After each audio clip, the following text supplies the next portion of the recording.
Welcome to episode 6 of Gods and Monsters by E. King, read by me, E. King. The story until now. Gabrielle, a vampire hybrid, has become a DJ in San Francisco at the club Vamp. River, our hero, adopts a crow, whom he names Huck. Chapter 11, River, Hillsburg High, 1972. Wild Animals in the Halls of Learning. It's the last Monday of River's senior year. Fog lingers in the air, impenetrable as suspicion. River huddles against the dampness while Huck grips his hunched shoulder delicately between sharp talons. On River's way to class, the hall is blocked by the wide back of Chip, the school's star football quarterback. He is flanked by defensive tackles, Brian and Tom. In between them, trapped by expectation, is Jim Jackson.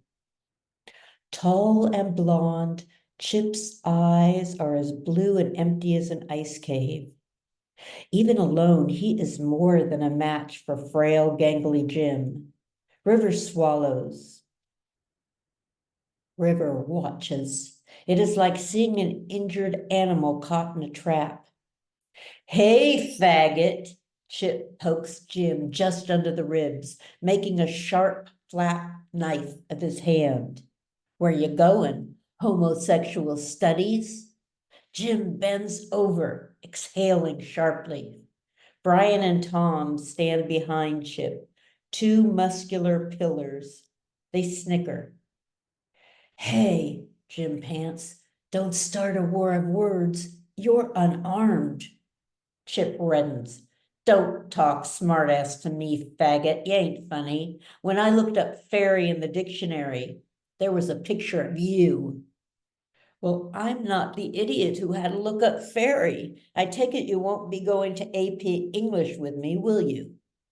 Chip pokes Jim again, harder and sharper. Leave him alone, River cuts in. When Chip whirls around to see who is behind him, Jim ducks under Brian's arm and flees down the corridor. Well, if it isn't the magic crow boy, Chip says. Why don't you go sit in your nest, freak? Brian and Tom laugh.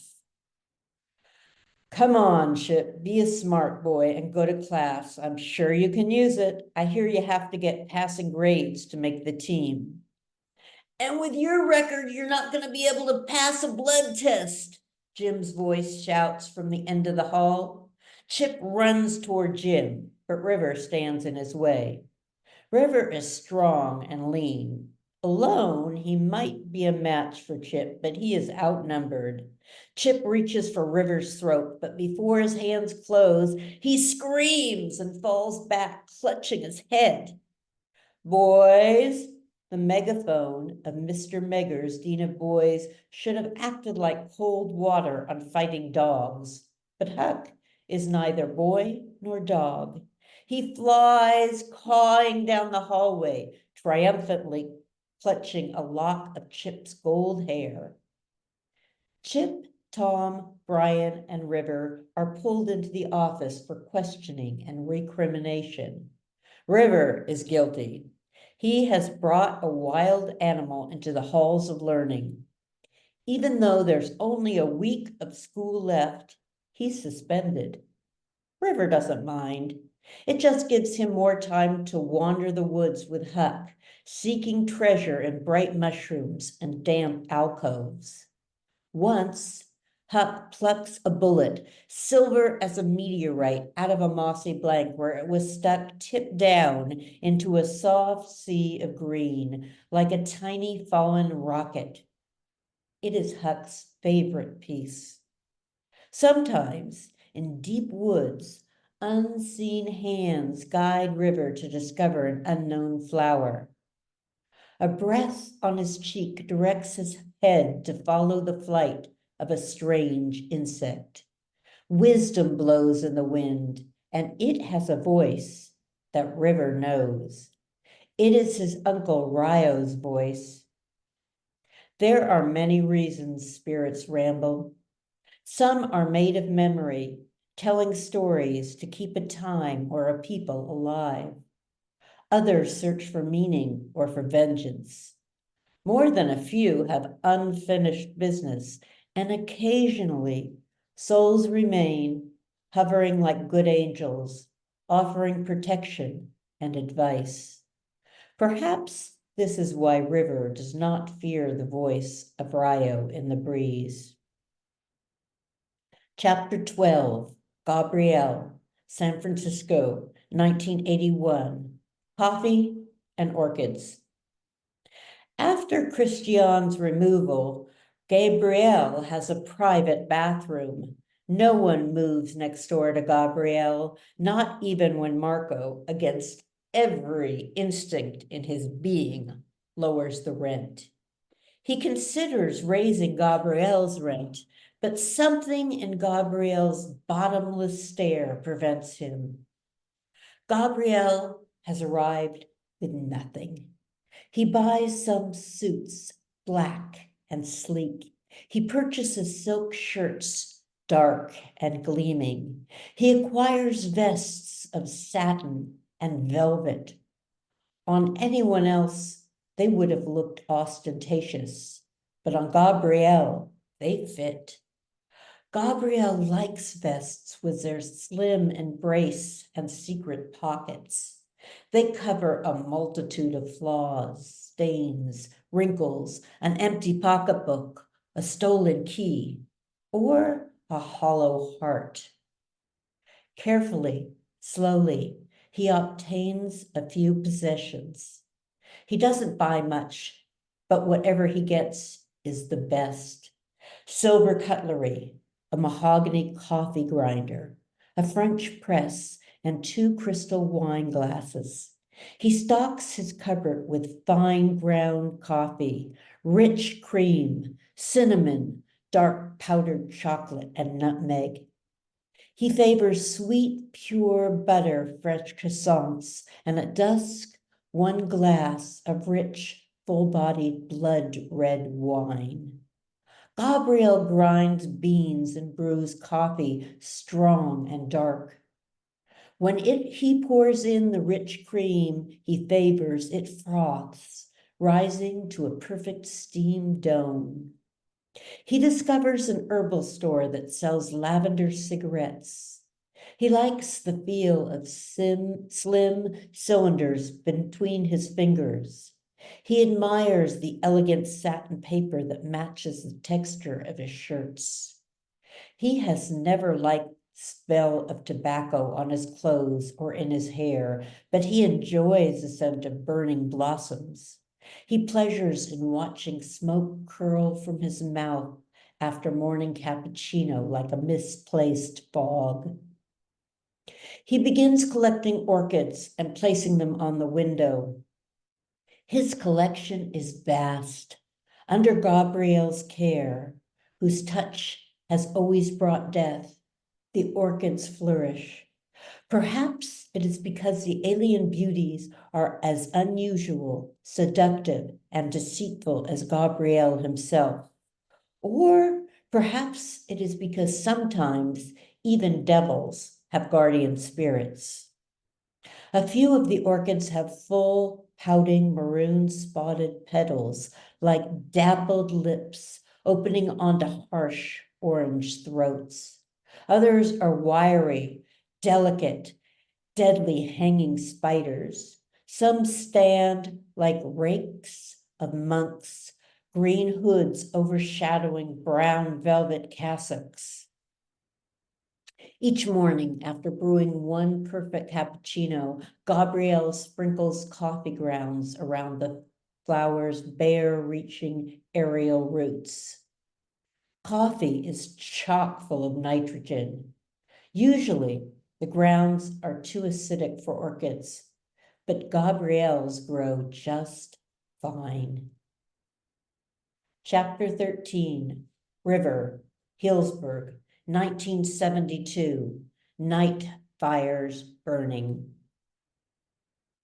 Fog blankets the darkness. River and Huck are wandering home.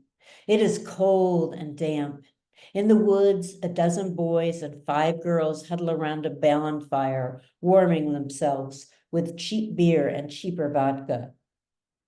Overhead, the faint diffused light of the full moon glows like a candle. The night smells fresh and unused. A few couples drift off toward the woods. River hears a muffled scream. He races toward the sound. There in the grass, empty beer bottles scattered around her, gleaming in the night like fallen constellations. Lisa Handel is thrashing wildly in the dry leaves, her short skirt riding above moist, scratched thighs. Tiny red lace panties lay ripped on the ground like dried blood. Tom and Brian are holding her down while Chip straddles her. Brian has stuffed a sock into her mouth, her eyes rolled wildly backward, exposing the whites like a frightened horse. River curls his body into a fetal crouch. Then he springs, pushing out with both hands onto Tom and Brian. He hits them squarely in the chest, knocking the wind from their lungs. They roll off Lisa, tumbling into the dirt. River spins around, kicking Chip in the face. Run, he yells to Lisa. Run like hell. Lisa whimpers, rolling onto her stomach. She reaches a hand toward her torn underwear. Just go, now, River shouts. Run. Lisa's hand retracts as if bit. Crawling to her feet, she staggers toward the woods. River is strong and nimble and has the element of surprise. Brian and Tom lie back on the damp earth as if sleeping. River kicks Chip's face. All of his rage and disappointment, all his sorrow and fear explode in righteous anger. Poor Lisa, never popular, never sought out, so excited to be paid any attention.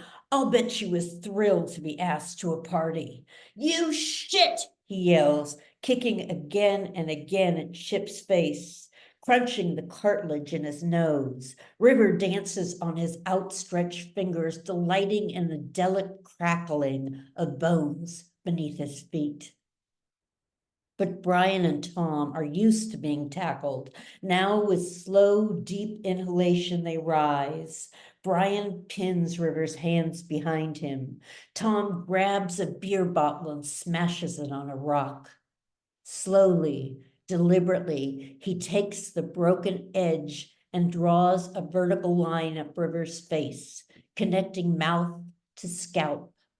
Blood tears flow down River's cheek. His sight dims, the faint glow of the moon and stars fade. Out of the night rises a howl. It is the sound of his worst nightmare and childhood's fears.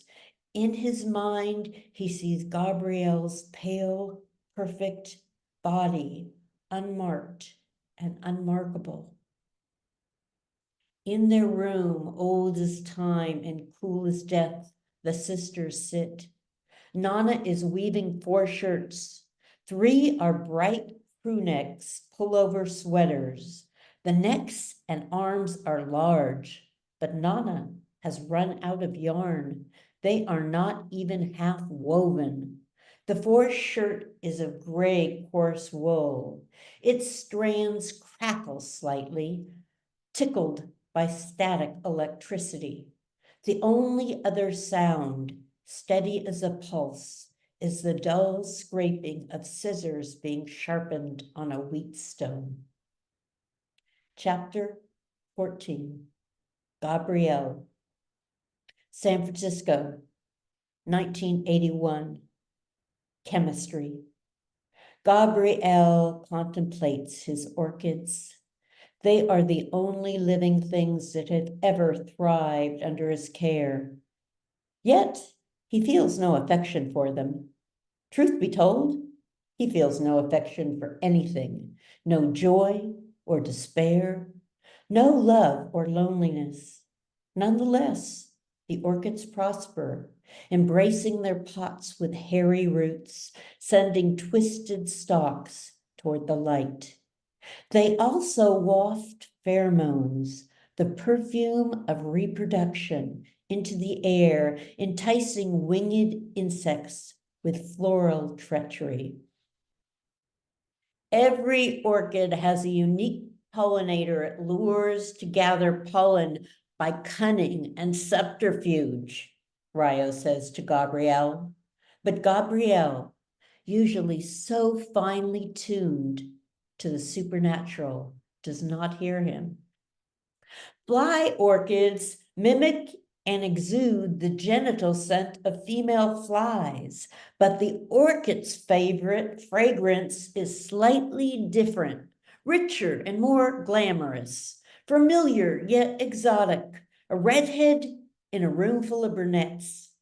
Males are always drawn toward mysterious sirens. God knows it was certainly my downfall. Humans, says Rio, cannot detect the aroma of these orchids, but Gabriel can.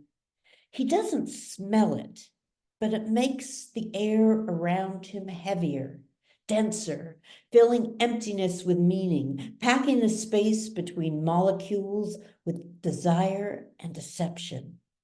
Once a week, he faithfully soaks each orchid with water, and daily he pats coffee grounds into their soil.